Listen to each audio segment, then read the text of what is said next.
Hey all you cool cats and kittens, here we go.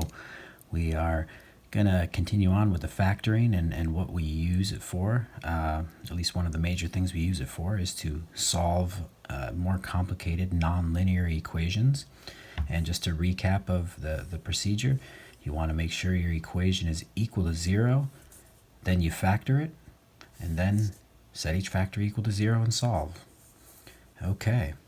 So just to recap what factored form means is it means it's a series of things that are multiplied together. So 3x times x plus 2 times 6x minus 5. That's factored and it equals 0.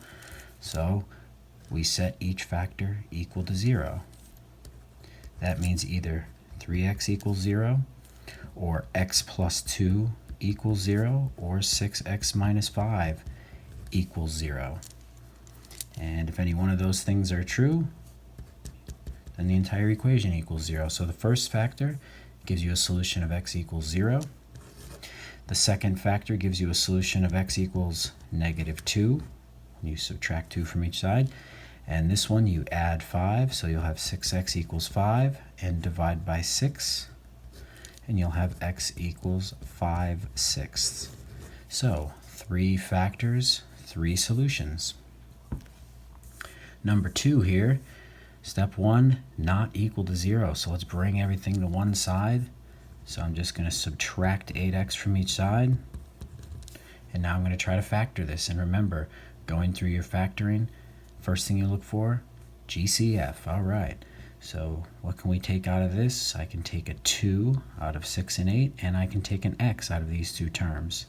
So 2x. And on the inside, that's going to leave me with 3x minus 4. Set each factor equal to 0, and we're on our way. That means either 2x equals 0 or 3x minus 4 equals 0. Divide by 2, x is 0. That's always the case when you factor out a variable GCF. You're going to get 0 as a solution. And here we add 4, divide by 3. Just be careful you don't mess that fraction up. And we get 4/3. And in the last problem, like when we got 5/6, 4/3, there's no sense in using a decimal if I've got an exact value. So I'm going to leave it as a fraction reduced form. This right here, I know you see parentheses, but is this in factored form? This says 3x times x plus 2 minus 5 times x plus 2. That is not considered factored.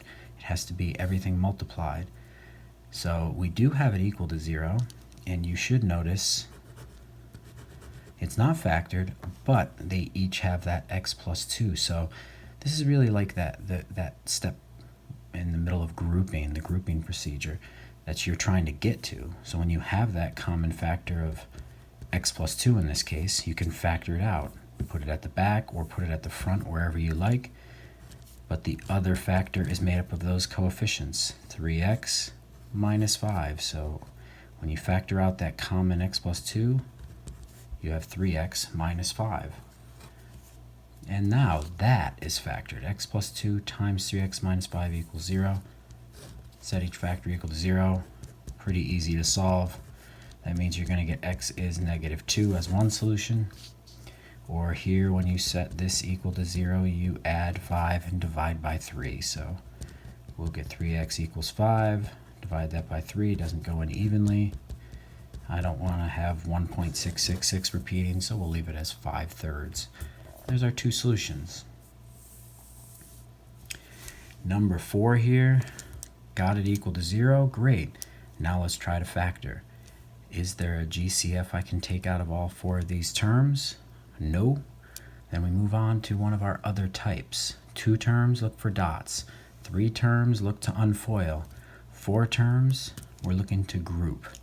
So I'm going to group these 2 terms together, group these 2 terms together, and just look, what can you take out of that group? I can take a 2x out of that. So 2x, when you take 2x out of this, you'll be left with x minus 3. This has a plus, so I'm going to look to take out a positive unless I really need to take out a negative. And out of here, I can take out a 5. So I'm going to take out positive 5. And when you take 5 out of plus 5x minus 15, you'll have x minus 3. And that's exactly what you want to happen, remember, is in grouping, these need to be the same quantity so that you can factor out that common quantity. Otherwise, it doesn't work. Either you did something wrong or you got to try to rearrange the order, or maybe it's not factorable. But in this case it is, so I'm going to take out that common x minus 3. Again, I always just pull it out to the front as a force of habit, and the other quantity is the 2x plus 5. But a lot of people like to put it at the back, so that's fine if you do 2x plus 5 times x minus 3. Same answers, same factors. Set each factor equal to 0, and we're good to go. So we've just learned one new type of factoring this week, and we're just applying it to the same kinds of problems we were doing. So the procedure's the same. You've just learned a new skill. And so we get x equals 3 from this. Subtract 5. 2x equals negative 5. X equals negative 5 halves. And remember, if you've got a calculator, one way you could check these answers is you could take them and plug, one at a time, of course, plug 3 in for x everywhere you see x, and this whole thing should equal to 0. Negative 5 halves, you plug that in, use parentheses and all that, that should equal 0 when you simplify. Or if you liked, you could go to Desmos, if you really wanted to get fancy, and graph that, and it should equal 0 or have x-intercepts at these two places. So a few ways to check yourself if you really care and want to go that extra mile. And let's just take a look at these last couple here. For the function f of x equals 6x cubed minus x squared minus 6x plus 1, let's find the y-intercept and find the zeros. And notice we have the graph here. Again, I'm giving you just to help you visualize some of these things you're finding, but you don't really need the graph. You should be able to do it all with algebra. But to find the y-intercept, that's where it hits the y-axis, which would be right there. And I can tell that it's positive something, and it's less than 4 and more than 0.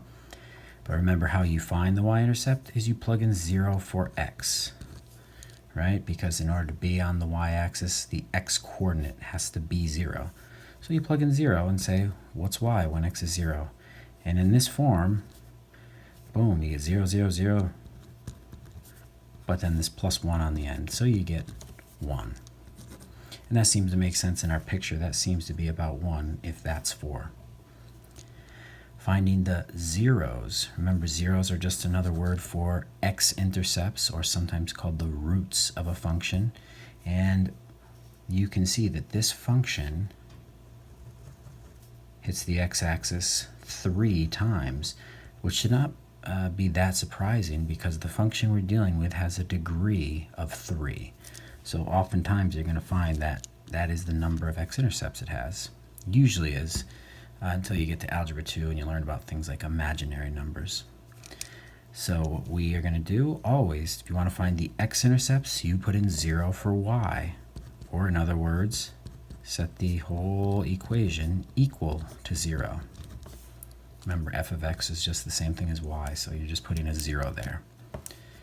And now, yeah, we're solving this kind of a problem, which is really just the new stuff we've learned about.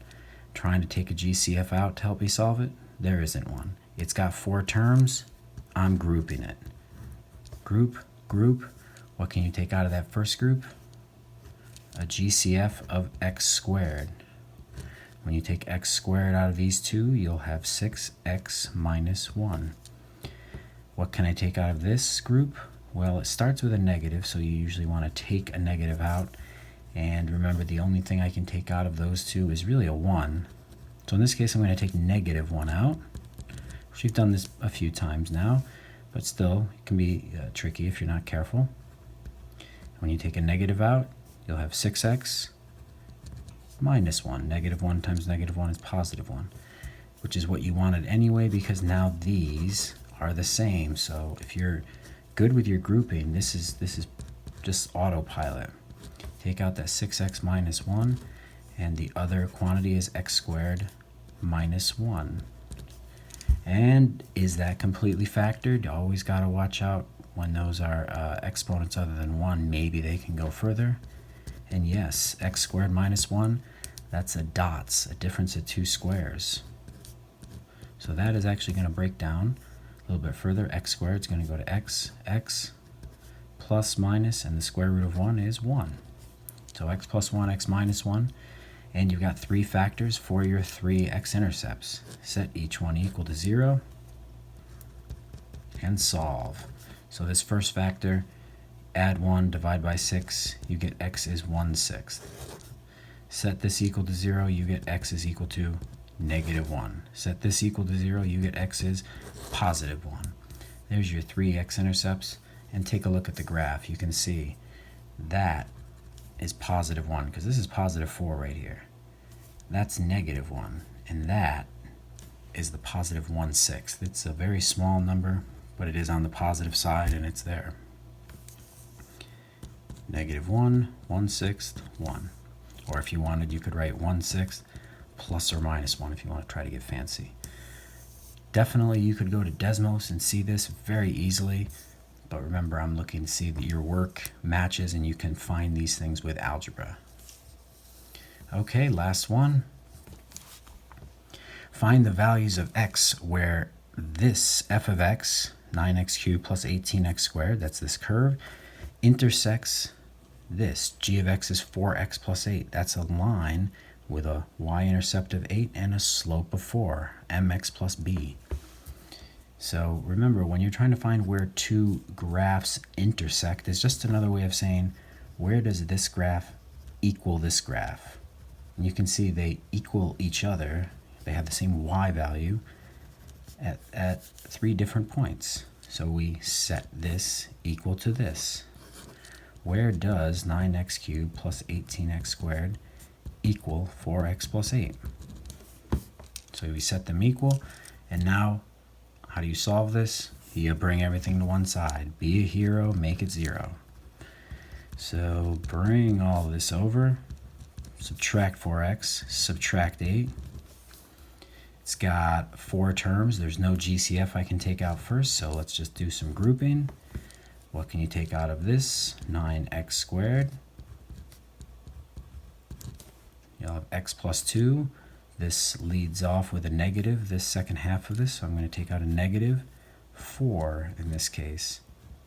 When you take out -4, you'll have x plus 2, right? -4 times +2 equals -8. You got your common quantity of x plus 2. You can factor that out, and then 9x squared minus 4. That's your other factor. Oh, what a great problem. And then you've got, oh, the fun just keeps going. You've got 9x squared minus 4. That's another dots there. So 9x squared, the square root of that is 3x and 3x, right? 3x times 3x will give you 9x squared. The square root of 4, 2 and 2.